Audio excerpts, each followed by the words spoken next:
Waalaikumsalam warahmatullahi wabarakatuh. Bagaimana kabar semuanya? Alhamdulillah. Baik Pak, sudah siap mengikuti proses pembelajaran di siang hari ini? Siap. Ini hadir semua ya? Hadir. Ada yang izin Pak. Oh, ada yang izin. Oke, Bapak silakan. Untuk menghentikan waktu, saya akan segera mempresentasikan, tapi sebelum itu dimulai, marilah kita membaca doa dulu. Mudah-mudahan proses pembelajaran di siang hari ini berjalan dengan lancar. Alhamdulillah. Al-Fatihah.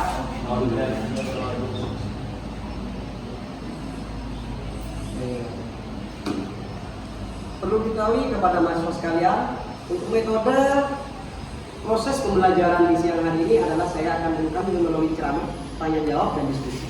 Terakhir adalah kesimpulan. Paham ya? Sudah siap? Yakin? Yakin, Pak. Yakin ya? Alhamdulillah kalau begitu. Sekarang sebelum mulai, mari kita tingkatkan semangat kita untuk lebih fokus, lebih terarah, supaya nanti apa yang saya sampaikan bisa dipahami. Saya akan menyampaikan beberapa materi terkait tentang filsafat ilmu. Tahu itu filsafat? Ya. Tahu Pak. Tahu kan? Pemikiran Oke, oleh orang pemikiran. terdahulu. Pemikiran oleh orang terdahulu. Yang lain? Pak. Yang lain? Saya Pak, Silakan. pemikiran yang spektakuler Pak. Spektakuler luar biasa. Oke, jadi filsafat ilmu, proses filsafat dari tidak tahu menjadi tahu. Bagaimana caranya? Itu menggunakan beberapa metode, beberapa cara untuk supaya kita menjadi tahu. Nah, nanti akan beberapa cara. Jadi kalau kita berusaha ingin tahu sesuatu dengan berproses, itu sudah dinamakan Filsafat. Oke, definisi filsafat ilmu. Filsafat ilmu juga dikenal sebagai etimologi, cabang filsafat tentang asal usul metode, bagaimana pengetahuan diperoleh, dan apa yang dapat menentukan keyakinan kita tentang dunia. Itu adalah definisi filsafat secara Etimologi. secara etimologi. Buat apa sih belajar filsafat? Biar tahu. Yang tahu, Mendalam ilmu. menambah pengalaman, mendapatkan ilmu. Jadi apa tujuan kita belajar filsafat? Kalau tidak ada gunanya, tidak perlu dipelajari Pak. Mengasah pikiran, mengasah analisis, dan lain sebagainya. Di sini saya akan ambil beberapa pendapat dari mahasiswa sebelumnya, mendalami pengertian pengetahuan. Salah satu tujuan belajar filsafat.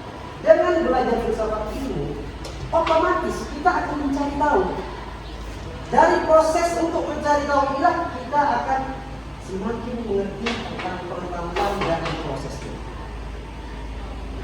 Contoh, kita belajar laptop yang awalnya tidak tahu, kemudian tahu. Ini butuh proses. Refleksi terhadap keaslian dan realita. Jadi kadang filsafat itu bisa menjadi suatu bahan refleksi. Ketika semua para pakar tokoh bersependapat seperti itu, artinya tidak ada pendapat yang lain, maka refleksi dalam dunia ini perlu supaya tidak terjadi kejenuhan. Pemikiran kritis dan analisis. Orang yang belajar filsafat biasanya dia itu lebih kritis. Kenapa? Karena dia akan mendalami sebuah objek yang akan dikaji. Contoh, kopi. Ini kopi. Sampai minum kopi di tempat satu, di tempat yang lainnya beda rasa, beda harga. Kenapa kok beda rasa? Ingin tahu? Ingin tahu bahannya beda, mungkin cara makannya beda, atau mungkin yang menyajikan beda. Ini menimbulkan rasa yang berbeda. Ada integritas ilmu, pemahaman terhadap revolusi ilmiah, analisis kontroversi ilmiah, pemikiran mendalam tentang makna. Tentu saja cabang-cabang filsafat. Di sini saya menjadi beberapa bagian: epistemologi, metodologi, ontologi, dan aksiologi. Ada 4 di sini, cuma saya satunya tidak saya buat, tolong. Jadi di epistemologi ini adalah filsafat ontologi, membahas tentang adanya yang ingin kita ketahui, seberapa jauh ingin kita tahu. Ini adalah ontologi, mempelajari tentang teori adat. What is adat? Apa itu? Bisa dilihat, bisa dirasakan, bisa diyakini. Kemudian filsafat ilmu tentang epistemologi, membahas bagaimana cara kita mendapatkan pengetahuan tentang objek tertentu, mempelajari teori tentang pengetahuan, teori pengetahuan. Jadi teori belajar tentang teori pengetahuan. Kita ingin tahu suatu objek. Teori epistemologi. Ada aksiologi, membahas nilai penggunaan atau pengetahuan, mempelajari teori tentang nilai, kualitas. Jadi nilainya yang kita tahu. Ada lagi metodologi penelitian tentang metode-metode ini. Nanti di semester yang akan datang, semester nanti akan belajar tentang metodologi. Bagaimana cara kita akan mempelajari atau menilai suatu karya penelitian. Pakar filsafat. Nah, di sini saya memilih beberapa pakar filsafat, yaitu Aristoteles, Immanuel Kant, yang mana beliau ini mempunyai kontribusi. Seperti Aristoteles ini, kontribusinya adalah membahas tentang pendekatan deduktif dan induktif, khusus, umum, dan umum khusus. Ini induktif dan deduktif. Kemudian Immanuel Kant yang membahas tentang batasan-batasan pengetahuan manusia dan infrastruktur pikiran dan bentuk pengalaman. Jadi sebenarnya menurut menimbul. Ada Thomas Kuhn yang kontribusinya adalah struktur revolusi, menjelaskan bagaimana perubahan paradigma dapat menyebabkan pergeseran fundamental dalam cara ilmuwan memahami dunia. Jadi dengan adanya filsafat ilmu menggali sesuatu yang baru, ini bisa bergeser dengan pendapat para tokoh yang terdahulu dengan kondisi yang sekarang dia lihat, yang dia pahami. Dulu di zaman sahabat mengatakan bahwa bumi ini datar menggunakan teori apa itu. Kemudian dengan NASA setelah menggunakan alat canggihnya satelit, Anda berpendapat bahwa bumi ini bulat. Ini kan menggeser pengetahuan yang melalui itu, menggeser pengetahuan yang lebih terdahulu dalam metode Thomas Kuhn, penggeseran fundamental suatu pengetahuan. Bisa jadi dalam metode ilmiah yang sudah diterapkan oleh beberapa tokoh ini bisa diubah sesuai dengan kondisi sekarang. Oh, teori ini sudah tidak relevan di zaman sekarang. Zaman sekarang harus menggunakan teori ini supaya lebih maksimal, lebih valid dan sebagainya. Kemudian logical factor, yaitu membahas tentang hubungan antara bahasa, realitas, batasan-batasan dan berbicara tentang dunia. Bahasa sini adalah tentang bahasa.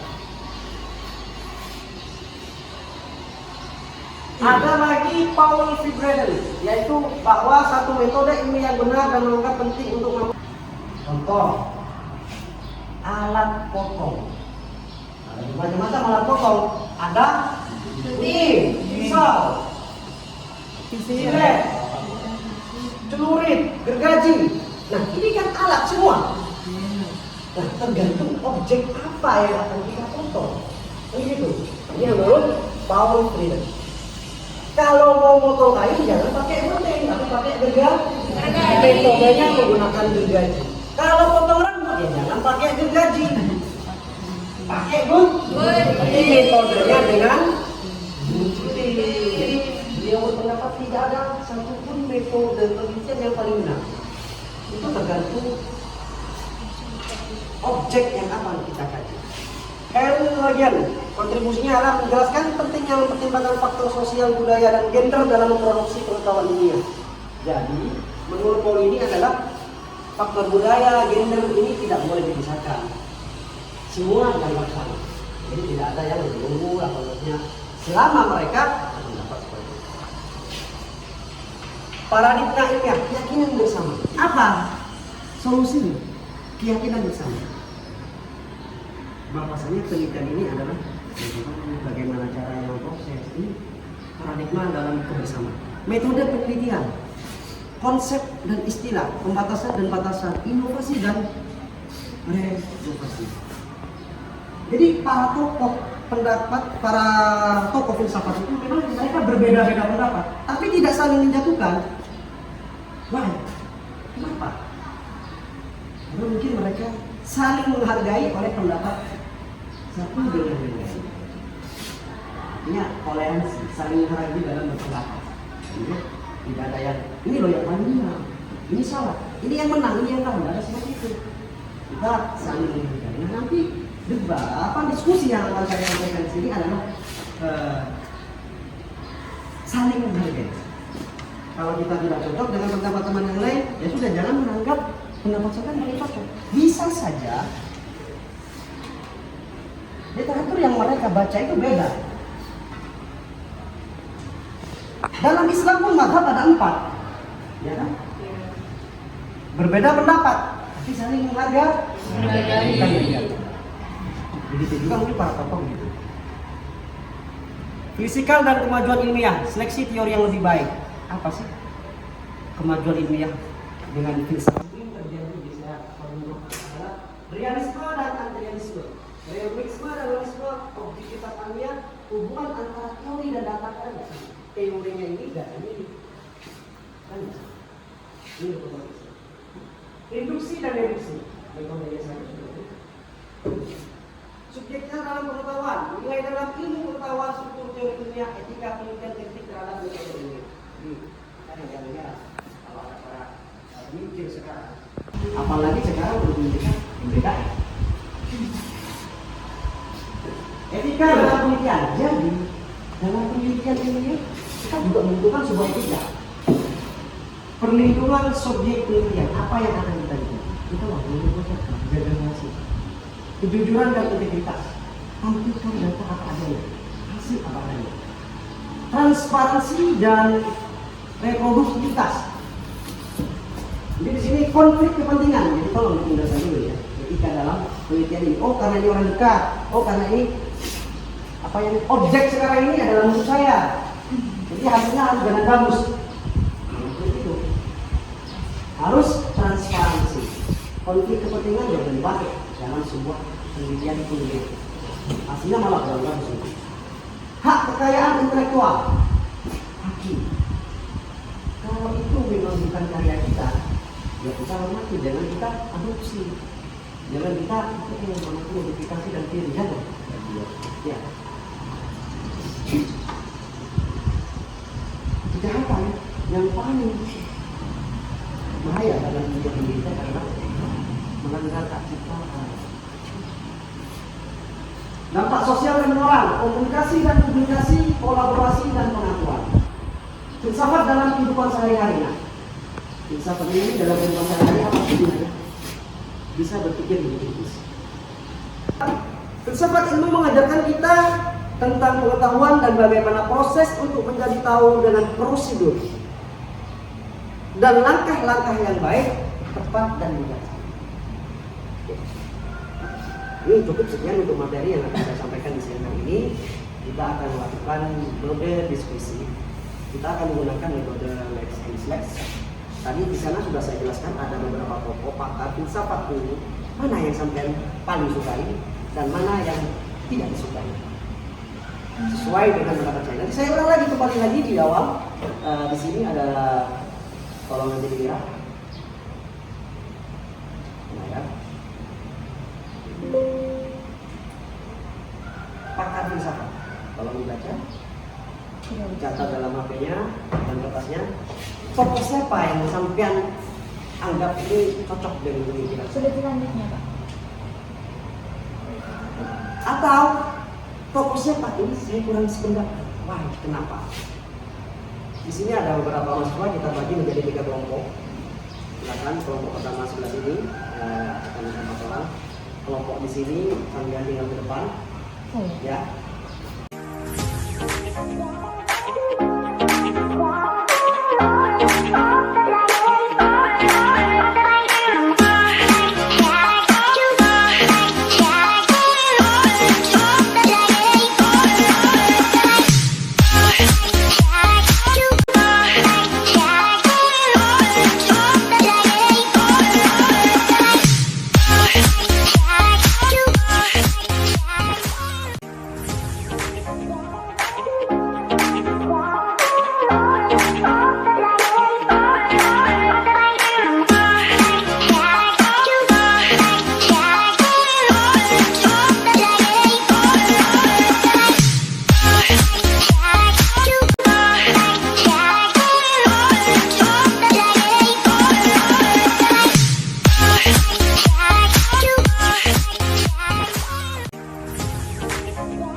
saya rasa sudah cukup waktunya. Kita akan mulai beberapa kesimpulan diskusi yang sudah sampai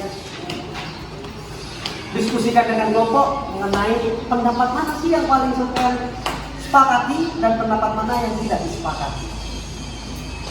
Ingat, kita harus saling menghargai pendapat yang, karena di sini tidak ada yang menang menang ya, yang benar benar ada, cuma yang cocok, yang sepakat dan tidak sepakat.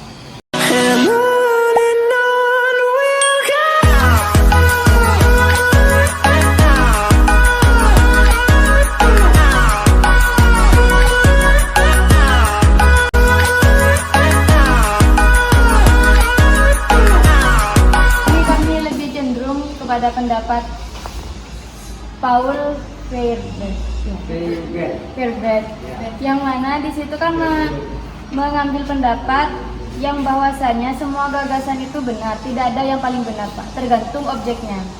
Yang mana menurut saya ini sesuai dengan prinsip penelitian tadi yang saling menghargai, tidak menganggap dirinya itu paling benar seperti itu.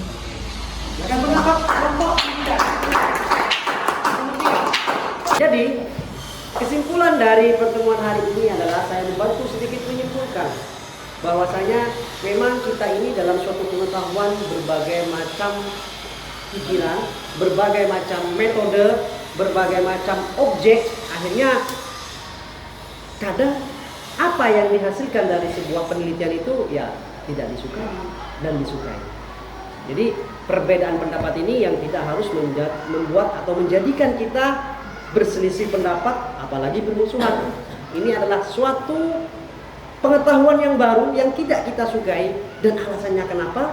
Satu pengetahuan yang baru yang kita sukai dan alasannya kenapa. Jadi harapan saya kepada adik mahasiswa sekalian ialah marilah kita belajar menghargai pendapat orang lain walaupun tidak sama dengan kita. Karena kenapa? Bisa saja referensi yang mereka baca itu tidak sama dengan referensi apa yang kita baca. Oke, cukup sekian yang akan saya sampaikan di pertemuan kedua di siang hari ini. Akhirul kalam. Wabillahi taufik wal hidayah. Wassalamualaikum warahmatullahi wabarakatuh. Sebelum kita keluar kelas, mari kita membaca hamdalah dengan berakhirnya proses pembelajaran di siang hari ini. Alhamdulillah.